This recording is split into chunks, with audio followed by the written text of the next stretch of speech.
PT Multimedika International Tbk atau MMIX akan membagikan saham bonus bagi para pemegang saham sebanyak 1:1. Artinya, investor mendapatkan 100 lot saham MMIX baru ketika memiliki sebanyak 100 saham tersebut. Lantas bagaimana capaian kinerja MMIX sepanjang tahun 2024, baik dari sisi pendapatan, laba bersih maupun pertumbuhan pasar, dan memasuki semester 1 2025, bagaimana tren kinerja MMIX, apakah masih melanjutkan momentum positif tahun lalu, serta bagaimana rencana pembagian saham bonus 2,4 miliar dan apa alasannya? Langsung saja kita akan membahasnya mendalam bersama dengan founder and CEO Multimedika Internasional atau yang berkode saham MMIX, Bapak Mengki Mangarek. Halo Pak Mengki, apa kabar? Halo, Mbak Sana, baik. Luar Selamat biasa. sore. Sore. Ini terima kasih sudah mau mampir ke CNBC Indonesia dan juga Sama-sama. berbincang bersama kami. Ya. Oke, Pak Mengki, mungkin langsung saja ke pertanyaan yang pertama.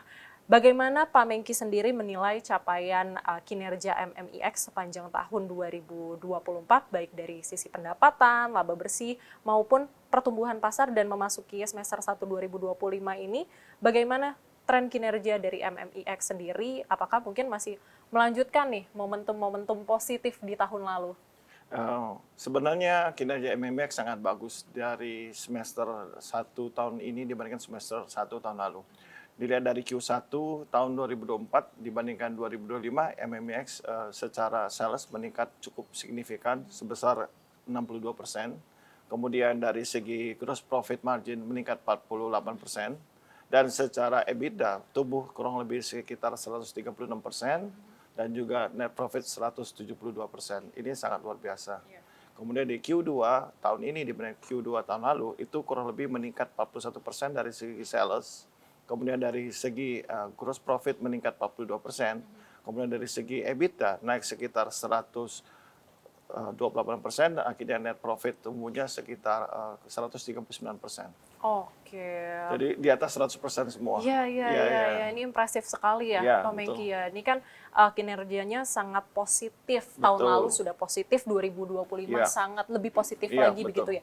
Tapi yang membuat saya penasaran juga ya Pak Mengki, apa sih sebenarnya faktor yang menopang kinerja MMIX? Apakah lebih banyak dari penjualan produk existing produk gitu ya, ataupun dari kontribusi produk-produk barunya? Jadi sebenarnya strategi kita di tahun 2022 sudah melihat bahwa kita harus mensiasati tidak hanya bergantung pada produk alat kesehatan, dalam hal ini masker.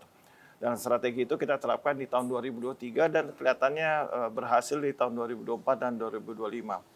Kita di Topang pertama kali, of course kita harus menjaga produk existing itu 80%. Pareto kita ada di produk Alkes. Dan hal ini kita lihat cukup menjaga kestabilan pertumbuhan karena kita menjadi salah satu house brand private label dari 2 minimarket terbesar di Indonesia, dalam hal ini masker. Karena mereka juga tumbuh sangat positif, setahun kurang lebih CAGR mereka atau annual growth mereka rata-rata 6-7%. Makanya setiap kali toko mereka bertumbuh, sales kami juga pasti bertumbuh.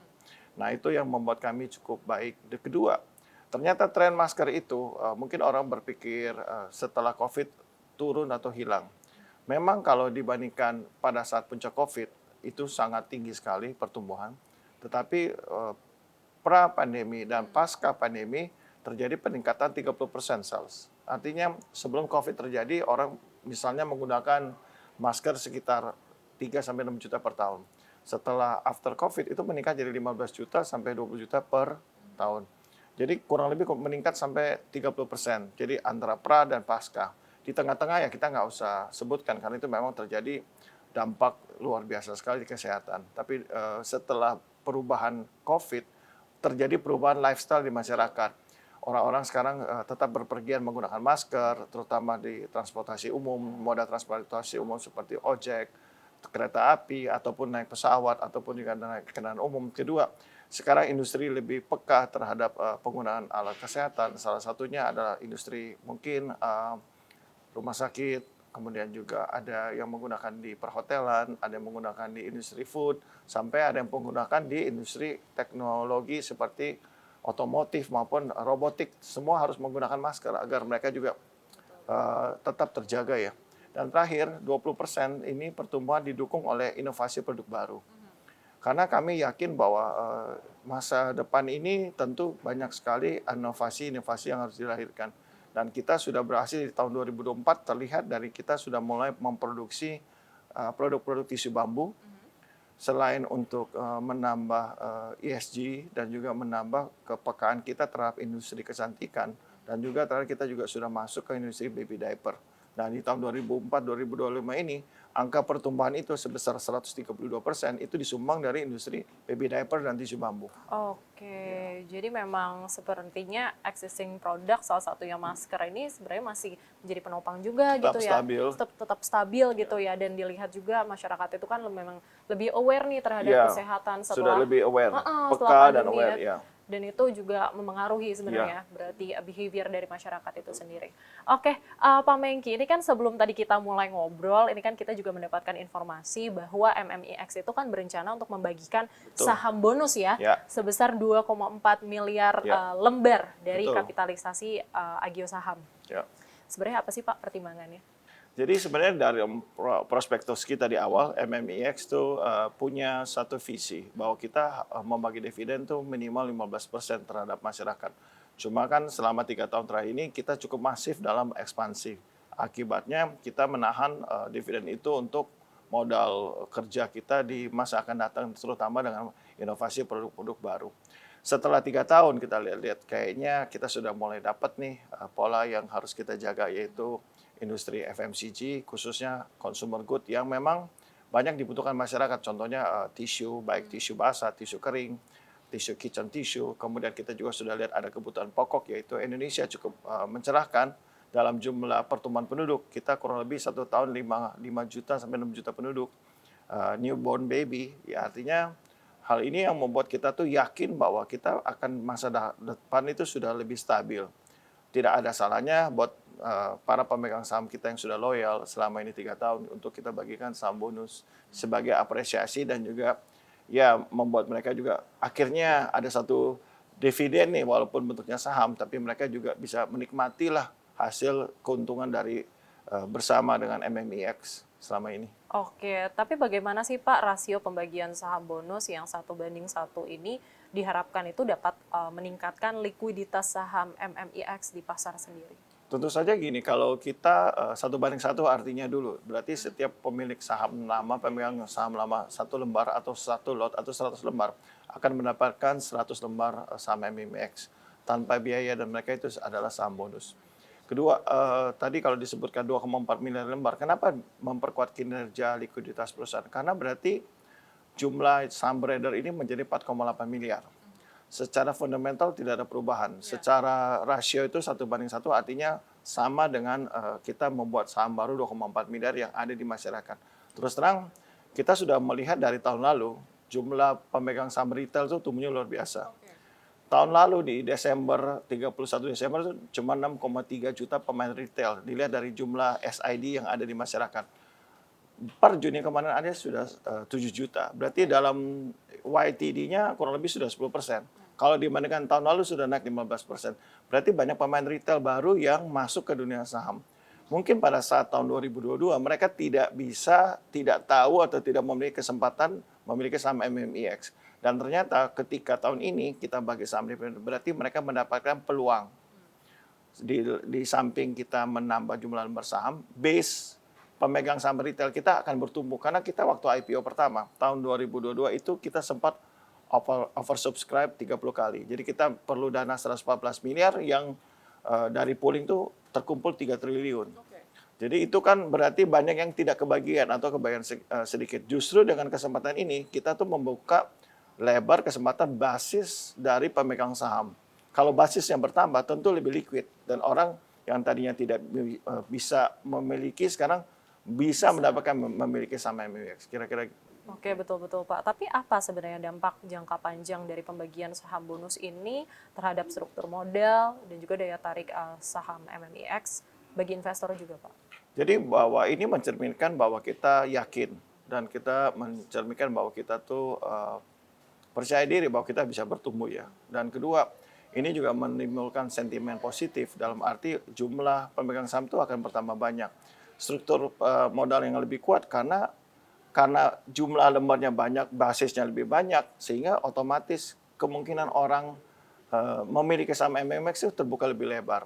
Dan akibatnya jangka panjang, setiap kenaikan Rp100 aja, jangan dengan jumlah 4,8 miliar, berarti market cap kita tumbuhnya cepat sekali. Jadi 48 miliar setiap kali kenaikan 100 poin. Dan ini membuat perusahaan lebih sehat ya. Dari segi pertumbuhan dan segi confident masyarakat itu lebih pede dengan saham ini, berarti bisa menjanjikan lebih banyak lagi. Oke, Pak, tadi ini juga ada yang menarik sih, Pak. Kami lihat begitu bahwa MMIX itu juga suka berkolaborasi dengan K-pop dalam produk-produknya, betul ya Pak ya? Betul.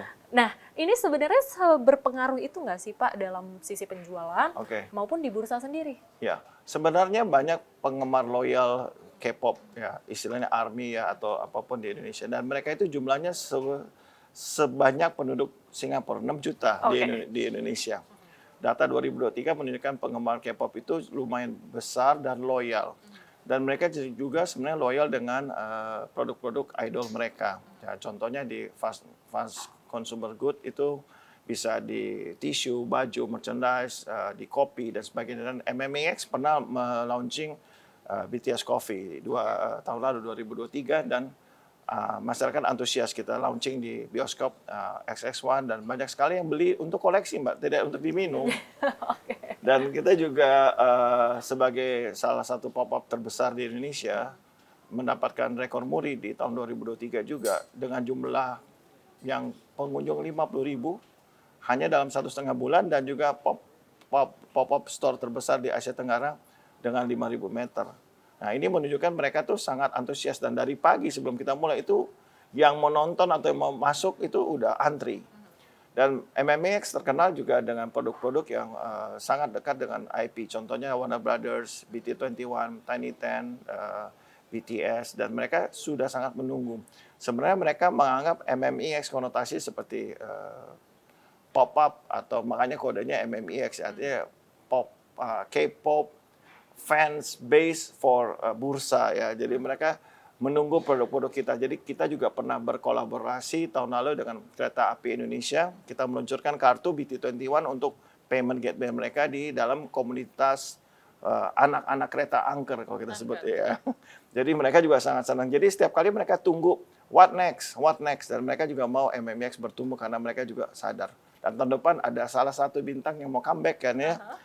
Kita nggak usah sebutkan ya, saya nggak boleh bocorkan, tapi mereka nunggu what next nih sama MMX kan nih, atau ada apa ya, kita tunggu aja. Jadi sebenarnya fanbase kita juga sangat tertolong dengan adanya K-pop ini, atau dengan salah satu fanbase ini mendukung pembelian merchandise dan mendukung pembelian produk-produk MMX di market retail. Itu sangat membantu. Jadi sangat luar biasa sekali. Sangat membantu. Dan mereka loyal. Mereka loyal dan royal.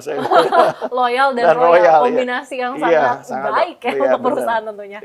Oke, Pak Mengki, ini semakin seru sebenarnya obrolan kita, tapi kita harus jeda terlebih dahulu. Jadi pemirsa jangan kemana-mana, tetap bersama kami di Closing Bell.